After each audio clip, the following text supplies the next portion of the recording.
Assalamualaikum, para wanita kuat. Kamu adalah inspirasi bagi banyak orang, bahkan tanpa kamu sadari. Teruslah bersinar, dan jangan pernah berhenti bermimpi. Jangan lupa subscribe channel ini, dan berikan like, agar kita bisa terus berbagi cerita inspiratif lainnya. Matahari pagi mulai menerangi dapur kecil Rosa yang penuh dengan aroma manis. Sebagai seorang pembuat kue yang telah menjalankan usaha kecil-kecilan selama beberapa tahun, Rosa bangga bisa menghidupi dirinya dan suaminya, Dio, dari hasil kerja kerasnya. Hari ini adalah hari pertama ia memulai proyek besar, pesanan kue pernikahan untuk sebuah acara di hotel mewah.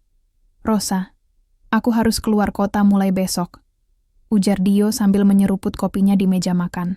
Suaranya terdengar santai, namun ada nada gugup yang samar-samar Rosa tangkap. "Keluar kota? Untuk apa?" tanya Rosa tanpa menoleh, sibuk mempersiapkan bahan-bahan untuk kue. Tangannya cekatan mengukur tepung dan mentega, sementara pikirannya mencoba fokus pada pekerjaan. "Pekerjaan?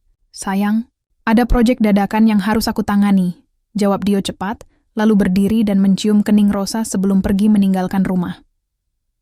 Rosa menghela napas pelan. "Pekerjaan lagi," gumamnya dalam hati. Beberapa bulan terakhir, Dio sering pulang, larut malam, atau bahkan tidak pulang sama sekali dengan alasan pekerjaan. Namun, Rosa berusaha tidak terlalu curiga. Lagi pula, dia sangat sibuk dengan pesanan kue pernikahan ini, sehingga tak punya banyak waktu untuk memikirkan hal lain. Sore harinya, setelah selesai membuat adonan dasar, Rosa membersihkan meja dapur dan duduk sejenak untuk mengecek handphone. Saat membuka aplikasi chat, ia melihat notifikasi dari nomor tak dikenal. Awalnya, Rosa mengabaikannya, tetapi rasa penasaran membuatnya membuka pesan tersebut. "Terima kasih sudah memesan kue untuk acara kami. Kami yakin tamu-tamu akan sangat senang dengan hasil kreasi Anda." Rosa tersenyum tipis membaca pesan itu. Tapi kemudian, matanya tertuju pada satu detail aneh di akhir pesan. Nama hotel tempat acara akan digelar. Hotel itu adalah salah satu hotel termewah di kotanya, dan Rosa merasa agak ganjil karena pelanggan biasanya memesan kue untuk hotel-hotel yang lebih sederhana. Di tengah kebingungannya, Rosa iseng-iseng memeriksa handphone Dio yang tertinggal di meja ruang tamu. Saat membuka galerinya, ia menemukan struk belanja dari sebuah toko pakaian formal mahal. Struk itu bertanggal minggu lalu, dan lokasinya berada di pusat perbelanjaan yang sama dengan hotel tempat Rosa akan mengantar pesanan kue. Jantung Rosa berdegup kencang. Ada sesuatu yang tidak beres, tapi ia mencoba menenangkan diri. "Tidak mungkin," bisiknya pada diri sendiri. "Ini cuma kebetulan." Namun, firasat buruk mulai menghantuinya.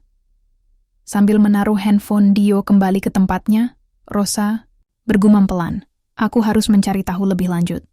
Meski begitu, ia memutuskan untuk fokus menyelesaikan pesanan kuenya. Selama 2 hari ke depan, Rosa bekerja tanpa henti, menuangkan seluruh dedikasinya ke dalam kue pernikahan itu. Ia tidak tahu bahwa kue indah yang sedang dibuatnya akan menjadi saksi bisu pengkhianatan terbesar dalam hidupnya. Hari pengantaran kue akhirnya tiba. Rosa bangun pagi-pagi sekali, memastikan bahwa kue pernikahan yang ia buat telah sempurna dalam setiap detailnya. Ia mengenakan pakaian sederhana namun rapi, lalu dengan hati-hati memasukkan kue besar itu ke dalam mobilnya. Udara pagi terasa dingin, tetapi firasat buruk yang semakin kuat membuat Rosa merasa sesak. Selama perjalanan menuju hotel, pikiran Rosa dipenuhi oleh berbagai pertanyaan. Mengapa pesanan ini begitu mendadak? Mengapa pelanggan memesan untuk acara di hotel mewah tanpa memberikan banyak informasi? Dan yang paling mengganggu, mengapa nama hotel itu sama dengan lokasi di struk belanja Dio? "Aku hanya terlalu banyak berpikir," gumam Rosa mencoba menenangkan diri. Namun, semakin dekat ia dengan hotel, semakin besar rasa cemas yang menyelimuti hatinya. Sesampainya di hotel, Rosa disambut oleh seorang staf hotel yang ramah. Mereka membantu membawa kue besar itu ke ruang resepsi, tempat acara akan digelar. Rosa melihat dekorasi megah yang telah disiapkan, bunga-bunga segar, lampu kristal yang berkilauan, dan karpet merah yang membentang di tengah ruangan. Semua tampak sangat indah, tetapi ada sesuatu yang membuatnya merasa tidak nyaman. "Bu, apakah Anda sudah bertemu dengan calon pengantin?" tanya salah satu panitia acara, seorang wanita muda yang tampak ceria. "Belum," jawab Rosa singkat. "Saya hanya bertugas mengantar kue." "Oh, mereka pasti akan senang melihat hasil karya Anda," kata wanita itu sambil tersenyum. "Pengantin prianya sangat tampan loh," katanya dia seorang pengusaha sukses. Rosa memaksakan senyum sopan, meski hatinya mulai berdebar lebih kencang. Ada sesuatu dalam nada bicara wanita itu yang membuatnya merasa semakin tidak tenang. Setelah memastikan kue diletakkan di tempat yang tepat, Rosa berdiri di sudut ruangan, berpura-pura memeriksa detail dekorasi. Matanya tertuju pada sebuah meja kecil di dekat pintu masuk, tempat beberapa undangan diletakkan sebagai contoh. Dengan langkah ragu-ragu, ia mendekati meja itu dan mengambil salah satu undangan. Di bagian atas undangan, tertulis dengan jelas, "Dio Pratama and Nadira Ayu." Nama itu seperti petir yang menyambar tubuh Rosa. Dio, suaminya sendiri. Nama lengkap Dio tertulis jelas di sana, bersanding dengan nama seorang wanita lain. Rosa merasa napasnya terhenti. Dunianya serasa runtuh dalam sekejap. Tangannya gemetar, hampir menjatuhkan undangan itu. Ia tidak bisa mempercayai apa yang dilihatnya. Bagaimana mungkin suaminya menikah lagi tanpa memberitahunya? Dan lebih buruk lagi, kue yang ia buat dengan penuh cinta dan dedikasi ternyata untuk pernikahan suaminya dengan wanita lain. "Bu, ada yang salah?" tanya salah seorang panitia acara yang melihat ekspresi Rosa yang pucat pasi. Tidak apa-apa," jawab Rosa dengan suara bergetar. Ia berusaha menenangkan diri, meskipun air mata mulai menggenang di matanya. "Saya hanya sedikit lelah." Rosa keluar dari ruangan dengan langkah gontai, mencoba mencari udara segar. Di luar hotel, ia duduk di bangku taman, berusaha mencerna apa yang baru saja ditemukannya. Hatinya hancur, tapi ia tahu bahwa ia harus menghadapi kenyataan ini. "Aku harus melihatnya sendiri," bisik Rosa pada dirinya sendiri. "Aku harus memastikan bahwa ini benar-benar terjadi." Meski hatinya terasa seperti ditusuk-tusuk, Rosa memutuskan untuk tetap tinggal di hotel sampai acara dimulai. Ia ingin melihat dengan mata kepalanya sendiri apakah suaminya benar-benar berada di sana, di pelaminan, dengan wanita lain. Rosa duduk di bangku taman hotel, berusaha menenangkan diri meskipun dadanya terasa sesak. Ia mencoba meyakinkan dirinya bahwa ini semua mungkin hanya kebetulan. Mungkin ada orang lain dengan nama yang sama. Namun dalam hati, ia tahu bahwa firasat buruknya tidak mungkin salah. Perlahan, ia kembali masuk ke dalam hotel dan menuju ruang resepsi. Acara pernikahan belum dimulai, tetapi para tamu mulai berdatangan. Rosa berdiri di sudut ruangan, berusaha menyembunyikan wajahnya yang pucat.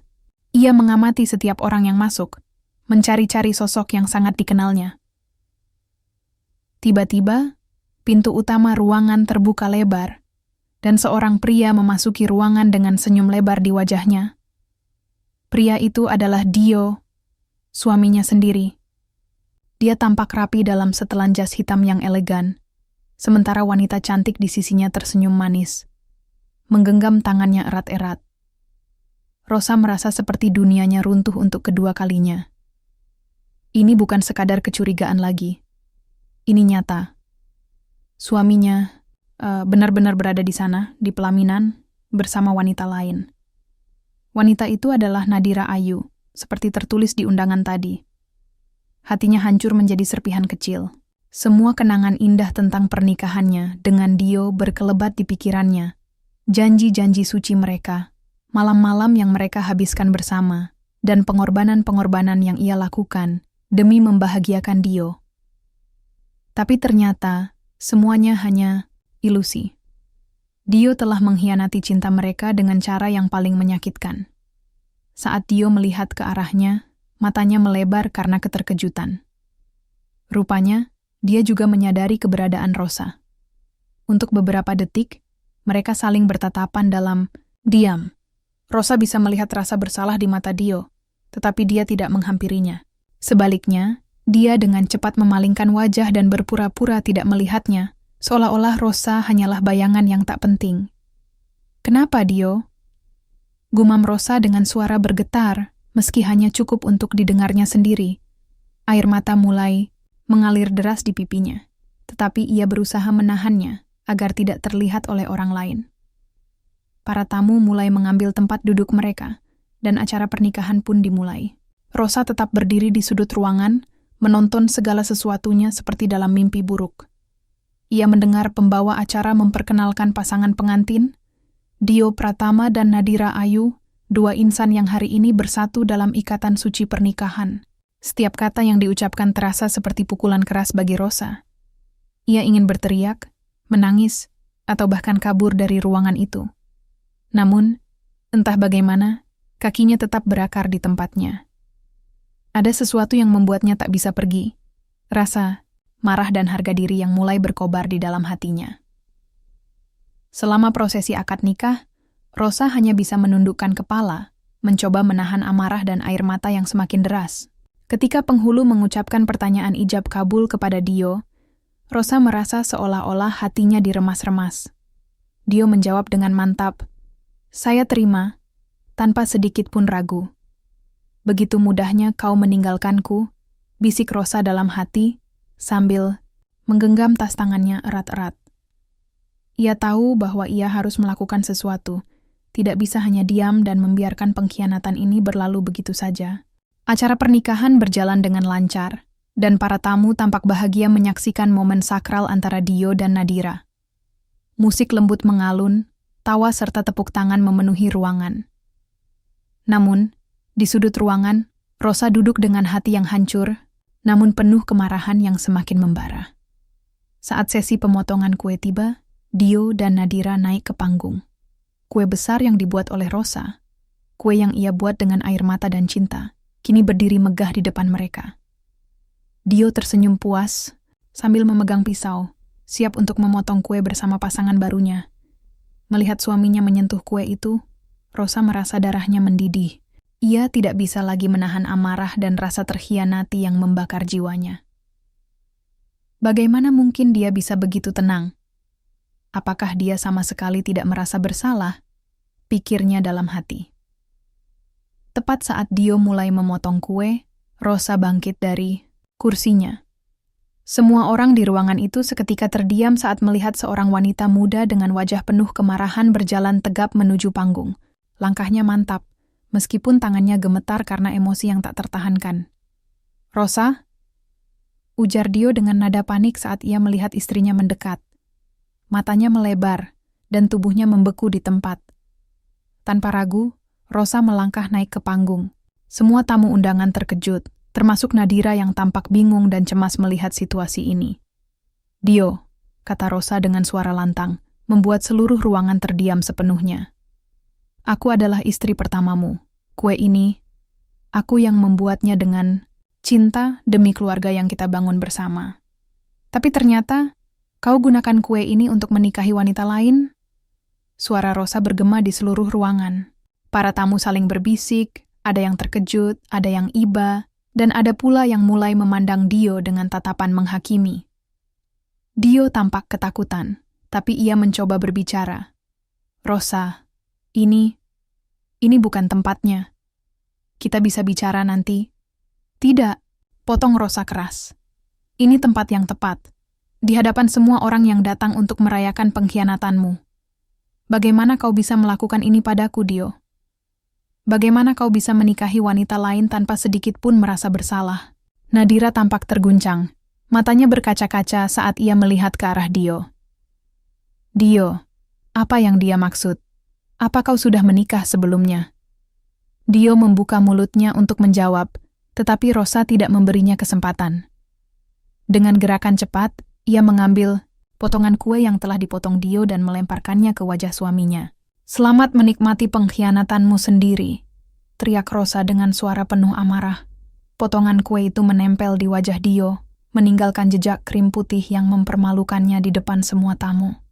Ruangan itu hening selama beberapa detik sebelum Suara bisikan dan desahan terdengar dari para tamu. Beberapa orang tampak terkejut, sementara yang lain mulai berdiri dan meninggalkan acara. Nadira menangis terseduh-seduh, sementara Dio hanya bisa berdiri di sana dengan wajah tertunduk malu. Rosa menatap Dio satu kali terakhir, matanya penuh dengan kekecewaan dan harga diri yang telah pulih. Kita selesai, Dio. Aku tidak akan pernah memaafkanmu. Setelah itu, Rosa berbalik dan berjalan keluar dari ruangan dengan kepala tegak. Tangannya masih gemetar, tetapi langkahnya penuh keyakinan. Ia tidak peduli lagi dengan apa yang orang lain pikirkan tentangnya. Yang penting baginya adalah bahwa ia telah berdiri untuk dirinya sendiri, dan ia tidak akan membiarkan Dio menghancurkan hidupnya lebih jauh. Setelah meninggalkan hotel dengan langkah tegap, Rosa masuk ke dalam mobilnya. Ia duduk diam di balik kemudi, menatap kosong ke depan sambil mencoba menenangkan napasnya yang masih tersengal-sengal. Air mata mengalir deras di pipinya, tetapi kali ini bukan hanya air mata kesedihan, ada juga rasa lega dan kebanggaan karena ia telah berdiri untuk dirinya sendiri. Kenapa aku tidak menyadarinya lebih awal? Gumam Rosa pelan, suaranya terdengar rapuh namun penuh penyesalan. Aku begitu bodoh mempercayainya sepenuhnya. Saat sampai di rumah, Rosa melangkah masuk tanpa menyalakan lampu. Semua barang-barang Dio masih ada di sana. Tersebar di setiap sudut ruangan. Pakaian formal mahal yang dia beli. Buku-buku kerja yang jarang disentuhnya. Bahkan cangkir kopi yang biasa ia gunakan di pagi hari. Namun, bagi Rosa, semuanya kini terasa asing. Seperti benda-benda milik orang lain. Ia membuka lemari pakaian mereka bersama, lalu mulai mengeluarkan semua barang Dio satu persatu. Pakaian-pakaiannya dimasukkan ke dalam koper besar. Dokumen-dokumennya dikumpulkan dalam kotak kardus, dan barang-barang kecil lainnya diletakkan di tas plastik. Rosa bekerja tanpa henti, meskipun tubuhnya lelah dan hatinya masih terasa sakit. Di tengah-tengah proses itu, handphone Dio berbunyi dari meja tamu. Rosa ragu sejenak sebelum akhirnya mengambilnya. Layarnya menampilkan pesan dari Nadira. Dio, apa yang terjadi tadi? Aku sangat malu. Kita harus bicara. Rosa meremas handphone itu dengan erat, lalu melemparkannya ke sofa. Ia tidak ingin lagi membaca atau mendengar apapun tentang Dio. Saat ini, satu-satunya hal yang penting baginya adalah menjauh dari segala sesuatu yang mengingatkannya pada suaminya. Keesokan harinya, Rosa menghubungi pengacara yang direkomendasikan oleh salah satu temannya. Setelah menjelaskan situasi dengan singkat namun jelas, pengacara tersebut langsung memproses surat-surat perceraian. Rosa tidak ingin ada negosiasi atau diskusi panjang dengan Dio. Baginya, hubungan mereka sudah berakhir tanpa syarat. Aku akan fokus pada hidupku sendiri, kata Rosa kepada pengacara itu dengan nada tegas. Tidak ada alasan untuk tetap bertahan dengan seseorang yang telah mengkhianatiku sedemikian rupa. Selama beberapa minggu setelah insiden itu, Rosa tinggal di rumah sahabat baiknya, Mia, yang selalu mendukungnya. Mia membantu Rosa melewati masa sulit ini dengan memberikan nasihat bijak dan dorongan moral. Bersama Mia, Rosa mulai belajar untuk mencintai dirinya sendiri kembali. Aku tidak akan biarkan dia menghancurkanku, ujar Rosa suatu malam saat mereka minum teh di teras rumah Mia. Aku punya usaha kueku, aku punya impianku, dan aku akan membuktikan bahwa aku bisa hidup tanpanya. Mia tersenyum, lalu meraih tangan. Rosa, kamu lebih kuat daripada yang kamu pikirkan, Rosa. Kamu pasti bisa melewati ini. Perlahan tapi pasti, Rosa mulai bangkit dari trauma pernikahannya. Ia mulai menerima pesanan kue kembali. Bahkan beberapa pelanggan baru datang karena mendengar cerita heroiknya di hotel mewah itu. Meskipun awalnya merasa malu, Rosa menyadari bahwa cerita itu justru membuat namanya dikenal sebagai wanita yang tangguh dan berani. Beberapa bulan setelah insiden di hotel, kehidupan Rosa berubah drastis. Ia tidak lagi tinggal di rumah yang penuh kenangan bersama Dio. Sebagai gantinya, ia membeli sebuah apartemen kecil yang sederhana namun nyaman di pusat kota. Di sana, ia menjalani hidup barunya dengan penuh semangat dan harapan. Usaha pembuatan kuenya berkembang pesat, Kisah tentang bagaimana Rosa melempar kue ke wajah suaminya yang pengkhianat telah menyebar luas, membuatnya menjadi bahan perbincangan hangat di media sosial. Banyak orang mengagumi keberanian Rosa, dan beberapa bahkan memesan kue darinya hanya untuk mendukungnya. Dari situ, usahanya mulai dibanjiri pesanan dari berbagai tempat, mulai dari acara ulang tahun hingga acara pernikahan lainnya. Rosa juga mulai aktif di komunitas lokal sebagai mentor bagi para ibu-ibu muda yang ingin memulai usaha kecil-kecilan. Ia berbagi pengalaman tentang pentingnya bangkit dari kegagalan dan perceraian, serta bagaimana cara mengelola emosi ketika menghadapi kesulitan. Ceritanya menginspirasi banyak orang, terutama mereka yang sedang berjuang melawan hubungan yang toksik atau merasa terjebak dalam kehidupan yang tidak bahagia. Kamu tidak akan pernah tahu seberapa kuat dirimu sampai kamu benar-benar harus bertahan, kata Rosa dalam salah satu sesi mentoring. Aku dulu merasa hancur, tapi aku menyadari bahwa ada kekuatan besar di dalam diriku yang bisa membawaku keluar dari semua ini. Suatu hari, Mia datang berkunjung ke apartemen Rosa. Mereka duduk di ruang tamu sambil menikmati teh buatan Rosa. Apartemen itu tampak hangat dan penuh kehidupan, dengan bunga segar di meja, foto-foto baru bersama teman-temannya, dan tentu saja aroma manis dari dapur. Kamu sudah jauh lebih baik, kata Mia sambil tersenyum. Aku bangga padamu. Aku juga bangga pada diriku sendiri, jawab Rosa dengan senyum lembut. Dulu, aku selalu merasa cintaku pada Dio adalah alasan utama aku hidup. Tapi sekarang aku tahu, cinta terbesar yang harus aku miliki adalah untuk diriku sendiri. Hidup Rosa kini lebih teratur dan damai. Ia mulai menikmati pagi-pagi tanpa drama, bekerja keras di dapur untuk menciptakan kue-kue indah yang membawa kebahagiaan bagi pelanggan-pelanggannya. Ia bahkan mulai belajar hal-hal baru seperti yoga dan melukis, sesuatu yang sebelumnya tidak pernah ia coba karena terlalu sibuk mengurus Dio. Sore itu, Rosa duduk di depan toko kuenya yang ramai. Ia melihat pelanggan datang dan pergi dengan senyum puas di wajah mereka. Ada pasangan muda yang memesan kue untuk pernikahan mereka. Seorang anak kecil yang tertawa gembira saat memegang kue ulang tahunnya. Dan seorang wanita tua yang membeli kue untuk cucunya. Semua momen itu menghangatkan hati Rosa. Ia tidak lagi menyesali keputusannya untuk meninggalkan Dio. Bahkan, ia merasa bersyukur atas apa yang telah terjadi. Pengkhianatan Dio telah membuka matanya untuk melihat nilai dirinya sendiri dan betapa pentingnya mencintai diri sendiri sebelum mencintai orang lain. Di akhir hari, saat matahari mulai tenggelam, Rosa duduk di kursi goyang di balkon apartemennya. Ia menatap langit jingga yang indah sambil tersenyum puas. Ia menyadari bahwa hidupnya kini jauh lebih berarti tanpa kebohongan dan kepalsuan. Aku sudah melewati badai terburuk dalam hidupku, gumam Rosa pelan. Dan sekarang, aku siap untuk menikmati cerahnya matahari.